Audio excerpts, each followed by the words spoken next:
Hello everyone. आज हम लोग पढ़ने वाले हैं Alice and the caterpillar chapter के question and answer English class 5th। Okay, तो आइए स्टार्ट करते हैं इस चैप्टर को। पहला इसमें दिया है फिल इन द ब्लैंक्स, हमें खाली स्थान को भरने हैं। ठीक है, तो इसमें पूछ रहा है पहले वाले में Alice adventure in wonderland began when she followed a rabbit down a hole. ठीक है, यानी जो एलिस का एडवेंचर होता है, ठीक है, सबसे पहले कहाँ से शुरू हुआ था? जब वो एक खरगोश का पीछा करते करते वो वंडरलैंड में चली जाती है सबसे पहले। ठीक है, तो पहले आपको क्या भरना पड़ेगा? रैबिट। ठीक है, पहले वाले में। सेकंड है एलिस सा। एलिस क्या देखती है? मशरूम, अ मशरूम ग्रोइंग नियर हर। ठीक है, यानी एलिस एक मशरूम देखती है कि उसके पास क्या हो रहा है? बड़ा हो रहा है। About same height as her self. वो कितना बड़ा था? जितनी बड़ी वो एलिस थी उतनी ही बड़ा वो मशरूम था। ठीक है, सो दूसरे वाले में आपको भरना है मशरूम। तीसरा है अ लार्ज कैटरपिलर। तीसरे में भरना है caterpillar was sitting on a mushroom with its arm folded. यानी एक बड़ा सा कैटरपिलर मतलब कीड़ा एक मशरूम पर बैठा हुआ था अपने हाथ को फोल्ड किए हुए। तो तीसरे वाले में भरने हैं आपको कैटरपिलर। ठीक है, चौथा है Alice found it's very strange to be many different sizes in a day. यानी जो एलिस थी अपने आप को काफ़ी अजीब महसूस कर रही थी जब वो दिन में कई बार अपने साइज को बढ़ते या घटते देख रही थी। सो यहाँ पर चौथे में आपको भरना है स्ट्रेंज। पांचवा है Alice felt a little anger at the caterpillar making very short remarks. ठीक है, यानी जो एलिस थी काफ़ी गुस्सा मतलब महसूस कर रही थी जब कैटरपिलर उसको जवाब नहीं दे रहा था या थोड़े थोड़े ही जवाब दे रहा था। 6 है the caterpillar was saying opposite of whatever Alice was saying. यानी एलिस जो भी कह रही थी, जो कैटरपिलर था बेसिकली वो क्या कह रहा था? उसका उल्टा कह रहा था, यानी अपोजिट कह रहा था। ओके, सो छठे में आपको भरना है अपोजिट। 7th है as the caterpillar seem to be in a very unpleasant state of mind Alice turned away. ठीक है, जब कैटरपिलर क्या महसूस कर रहा था? अपने आप में काफ़ी अनप्लीजेंट महसूस कर रहा था, अनप्लीजेंट स्टेट ऑफ माइंड महसूस कर रहा था, तो एलिस जो थी वहाँ से चली गई। तो साथ में भरना आपको अनप्लीजेंट, यानी वो क्या अपने आप को आरामदायक मतलब महसूस कर रहा था। ठीक है, 8वां है Alice felt violent blow underneath her chin the moment she need the right hand bit of mushroom. यानी जब एलिस राइट हैंड डायरेक्शन का मशरूम खाती है थोड़ा सा, तो उसकी जो हाइट होती है काफ़ी छोटी हो जाती है। ठीक है, सो इसके बाद नेक्स्ट है आंसर द क्वेश्चंस। हमें क्वेश्चन आंसर सॉल्व करने हैं। तो पहला क्वेश्चन यहाँ पर पूछ रहा है कि आई थिंक, यानी मेरे हिसाब से, that will be the best plan what was the Alice plan. इसमें पूछ रहा है कि मेरे हिसाब से जो एलिस थी वो सोच रही थी कि मेरे हिसाब से ये प्लान अच्छा रहेगा। तो इसमें पूछ रहा है व्हाट वाज एलिस प्लान, आखिर में एलिस का क्या प्लान था कि जो उसके लिए अच्छा रहेगा। तो इसका आंसर है the Alice plan was walked about in the wood to grow her size in again. ठीक है, यानी एलिस जो थी वह चाहती थी कि वो जंगलों में घूमे और उसको एक ऐसा चीज मिल जाए जिसको वो खाकर या पीकर क्या हो जाए, अपने साइज को नॉर्मल कर दे। ठीक है, या अपने साइज में पुनः वापस आ जाए। और दूसरा प्लान एलिस का था कि second plan was that to find out the way of the lovely garden to go back to home. दूसरा प्लान ये था एलिस की कि वो रास्ता पता करना चाहती थी या रास्ता का पता लगाना चाहती थी कि बागीचा कहाँ पे है, और बागीचे से वो अपने घर को वापस जाना चाहती थी। क्वेश्चन 2 है why did Alice want to eat और ड्रिंक समथिंग। यानी जो एलिस थी वह कुछ खाने के लिए या कुछ पीने के लिए क्यों खोज रही थी?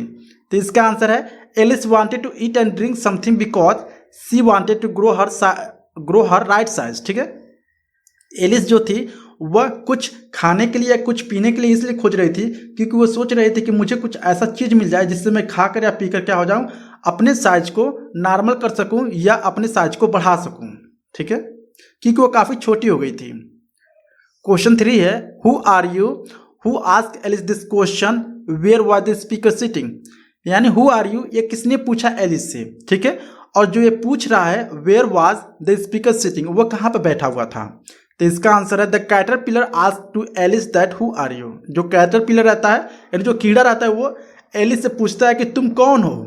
ठीक है, and the speaker was sitting on the mushroom, और जो वो कैटरपिलर रहता है, ठीक है, वो एक मशरूम के ऊपर बैठा रहता है अपने हाथ को फोल्ड करके।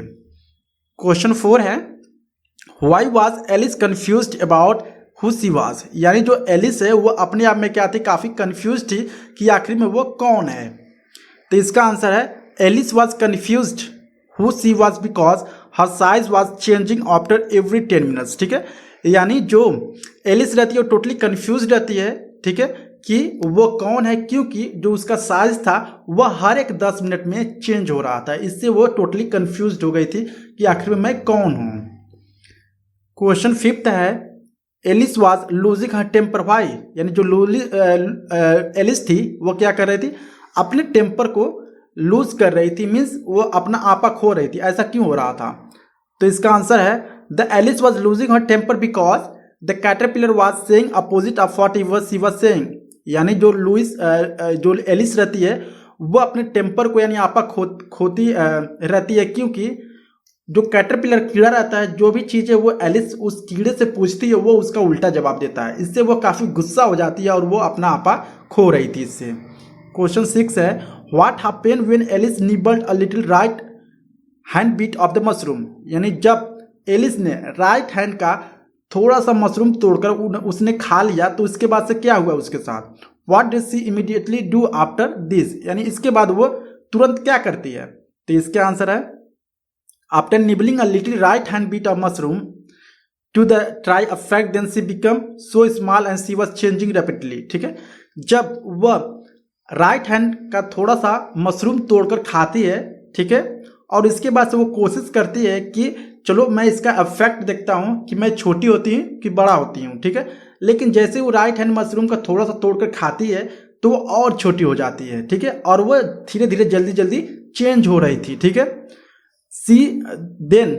She swallowed a piece of the left hand a bit of the mushroom, इसके बाद वह तुरंत तोड़कर क्या करती है, राइट हैंड का मशरूम तोड़कर वो खाना शुरू कर देती है, क्योंकि वो सोचती है कि लेफ्ट हैंड का मतलब मशरूम खाना शुरू कर देती है, क्योंकि राइट हैंड का वो मशरूम तोड़कर खाती है तो उससे छोटी हो जाती है, और इसके बाद से वो सोचती है अगर मैं लेफ्ट हैंड वाला मशरूम तोड़ के खाती हूँ तो वो बड़ा हो जाएगी, ठीक है, इस तरह से वो काम कर रही थी।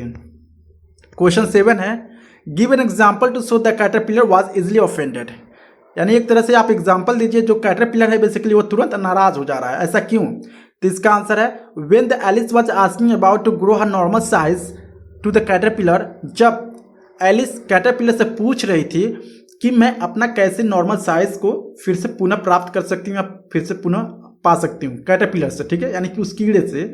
And the caterpillar did not want to help the Alice, इसके वजह से जो कैटरपिलर था इतना मतलब लाजी था, ठीक है, वो एलिस का बिल्कुल भी हेल्प नहीं करना चाहता था।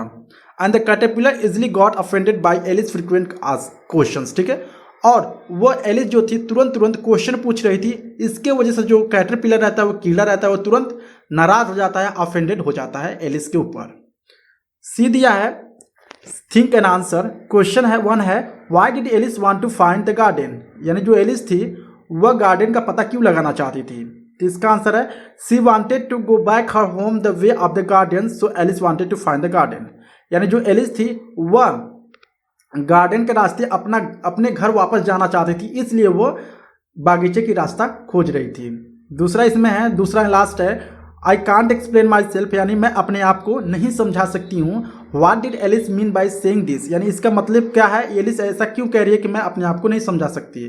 तो इसका आंसर है एलिस वॉज टोटली कन्फ्यूज्ड, जो एलिस रहती है टोटली कन्फ्यूज्ड रहती है after feeling changes in her height, वह अपने हाइट में चेंजिंग महसूस करती है, इसके थ्रू क्या होता है वह हमेशा इस तरह से वो टोटली कन्फ्यूज रहती है कि आखिर में मैं किस तरह से इस कीड़े को समझाऊं कि मेरे साथ क्या हो रहा है, और जो भी चीज़ें वो कह रही थी उसका उल्टा वो समझ रहा था। So she was not able to explain what's going on with her, so इसलिए वो इसके लायक या पॉसिबल रूप से नहीं बता पा रहे थे कि आखिर में उसके साथ क्या चल रहा है। ओके, सो यहाँ पे जो लेसन के क्वेश्चन आंसर हैं समाप्त होते हैं। आई होप आपको अच्छा लगा होगा। अगर अच्छा लगा please like and subscribe my channel, और साथ में आप बेल आइकन को प्रेस कर दीजिए ताकि जो भी वीडियो मैं अपलोड करूं आपको तुरंत नोटिफिकेशन मिल जाए। Okay, thank you.